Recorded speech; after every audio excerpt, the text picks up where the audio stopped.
Voici le monstre qui guette la Floride. L'ouragan Milton devrait toucher l'État américain jeudi 10 octobre. Joe Biden craint la pire tempête dans la région depuis un siècle. Voici pourquoi. Milton est puissant et imprévisible. Dimanche 6 octobre, il était une tempête tropicale. 24 heures plus tard, il s'est développé en un ouragan de catégorie 5, le niveau maximal. La tempête s'est intensifiée au-dessus du golfe du Mexique, dont les eaux se réchauffent par ailleurs avec le climat.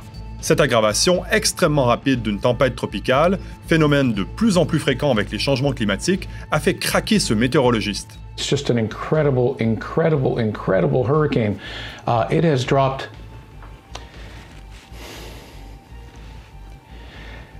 It has dropped 50 millibars in 10 hours.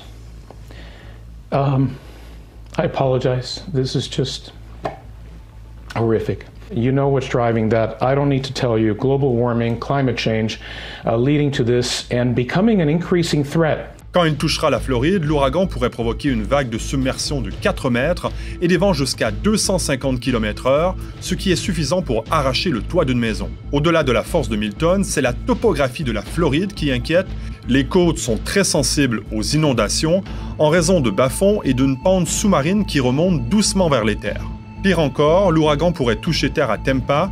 La ville est classée la plus vulnérable aux ouragans dans le pays, selon le rapport d'une entreprise spécialisée dans la modélisation des catastrophes. C'est précisément par ici, à l'entrée de la baie de Tampa, que la tempête pourrait s'incruster. Sur Twitter, le météorologiste américain Brian Bennett explique que le sens anti-horaire des vents d'un ouragan pourrait canaliser toute l'eau dans ce cul-de-sac.